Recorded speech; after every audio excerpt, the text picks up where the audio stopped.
നമസ്കാരം. എല്ലാ NTV പ്രേക്ഷകർക്കും നിങ്ങളുടെ ഇന്ന് എന്ന പ്രോഗ്രാമിലേക്ക് സുസ്വാഗതം. ഇന്ന് 2025 ജൂൺ മാസം 15-ാം തീയതി, 1200-ാം ആണ്ട് മിഥുന മാസം 1-ാം തീയതി. ഇന്ന് 1-ാം തീയതിയാണ് മലയാള മാസം. മിഥുന മാസം 1-ാം തീയതി ഞായറാഴ്ചയാണ്. ഇന്നത്തെ നക്ഷത്രം തിരുവോണം നക്ഷത്രവുമാണ്. തിരുവോണ നക്ഷത്രം പൊതുവെ ശുഭനക്ഷത്രമാണ്. അപ്പോൾ ഇന്നത്തെ ദിവസത്തിനുള്ള പ്രാധാന്യമുണ്ട്. മലയാള മാസം മിഥുന മാസം 1-ാം തീയതിയാണ്, ഞായറാഴ്ചയാണ്, ശുഭനക്ഷത്രമാണ് തിരുവോണം. അപ്പോൾ ഇന്ന് നമുക്ക് എല്ലാ ശുഭകാര്യങ്ങൾക്കും അനുകൂലപ്രദമാണ്. അതുപോലെ തന്നെ ഇന്ന് ബർത്ത്ഡേ വന്നിട്ടുള്ളവർ, മിഥുന മാസം 1-ാം തീയതി, മിഥുന മാസത്തിലെ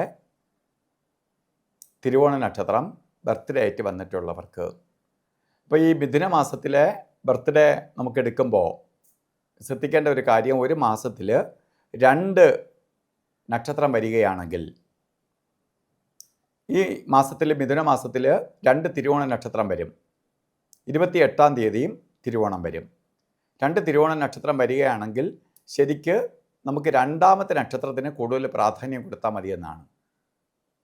ആദ്യ നക്ഷത്രത്തിന് വേണമെങ്കിൽ എടുക്കാം എന്നേ ഉള്ളൂ. അതിനെ പക്ക നാളായിട്ടും ശരിക്ക് 2ാമത് വരുന്നതിനെ നാളായിട്ടും എടുക്കാം. എന്തായാലും ശരിക്ക് തിരുവോണ നക്ഷത്രം വന്നിട്ടുള്ളവർക്ക് പേടിക്കേണ്ട. ഈ ദിവസം എടുത്താൽ പോലും വളരെ ഐശ്വര്യപ്രദമായ ഒരു വർഷം ആയിരിക്കും നിങ്ങൾക്ക് പ്രദാനം ചെയ്ത് തരിക. സൂര്യൻ എപ്പോഴും പ്രശസ്തിയെ കൊടുക്കുന്ന ദശാനാഥനാണ്.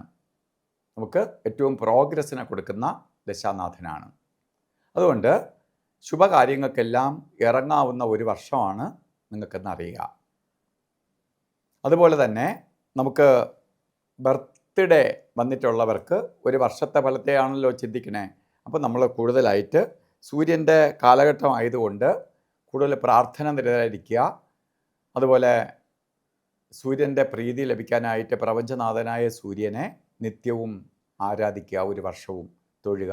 ഇതൊക്കെ നിങ്ങൾക്ക് ഭാഗ്യത്തിൻ്റെ അളവ് കൂട്ടാൻ സഹായിക്കും. അതുപോലെ ഇന്നും ഓരോ കാര്യത്തിന് ഇറങ്ങുമ്പോൾ, ഇന്ന് അവധി ദിവസമാണ്, നല്ല ദിവസമാണ്, വീട്ടിലെ കുടുംബസമേതം പുറത്തൊക്കെ പോകുന്ന ദിവസമാണ്. അപ്പോൾ ഇറങ്ങുമ്പോൾ രാവുകാലം നോക്കി ഇറങ്ങുക. അല്ലെങ്കിൽ വഴി കിടന്ന് ട്രാഫിക്കിലൊക്കെ പെട്ട് എന്തെങ്കിലും രീതിയിലൊക്കെ കിടന്ന് ചുറ്റിപ്പോവും. രാവുകാല സമയം വരുന്നത് 5:03 തൊട്ട് രാവുകാല സമയം തുടങ്ങുകയാണ്. 5:03 തൊട്ട് തുടങ്ങുകയും ശരിക്ക് 6:40 വരെ ഉണ്ട്. നമ്മൾ 4:30 മണി മുതൽ 6 മണി വരെ എന്ന് കലണ്ടറിൽ രേഖപ്പെടുത്തിയിട്ടുണ്ടെങ്കിലും നമുക്ക് രാവുകാലം, ഈ സമയം നോക്കി രാവുകാലം ഓരോ കാര്യത്തിന് യാത്രയ്ക്ക് തിരിക്കുക. അതുപോലെ ഗുളിക കാലസമയവും യമഘട്ട കാലസമയവും ഒരു ശുഭകാര്യത്തിനും നല്ലതല്ല. അല്ലെ, ഗുളികൻ്റെ സമയം വരുന്നത് 3:34 തൊട്ട് 5:08 വരെയും, യമകണ്ഠ കാല സമയം വരുന്നത് 12:25 തൊട്ട് 1:59 വരെയും. ഈ സമയം ഒരു ശുഭകാര്യത്തിനും എടുക്കരുത്. അതുപോലെ ഇന്നും അഭിജിത്ത് മുഹൂർത്തം എല്ലാ ദിവസവും ഉണ്ട്. അഭിജിത്ത് മുഹൂർത്തം വരുന്നത് 11:58 തൊട്ട് ആരംഭിക്കും, 12:46 വരെ. ഈ സമയം എല്ലാ ശുഭകാര്യങ്ങൾക്കും നല്ലതാണ്. അതുപോലെ ഇന്നും ഓരോ കാര്യത്തിന് ഇറങ്ങുമ്പോൾ വസ്ത്രധാരണത്തിന് കൂടുതൽ പ്രാധാന്യം കൊടുക്കുക.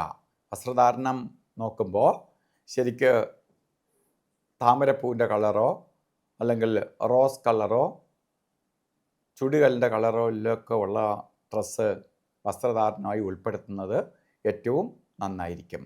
ഇന്നത്തെ ദിവസം എല്ലാവർക്കും ഭാഗ്യദായകമായി തീരട്ടെ എന്ന് പ്രാർത്ഥിച്ചുകൊണ്ട് നിർത്തുന്നു. നന്ദി, നമസ്കാരം.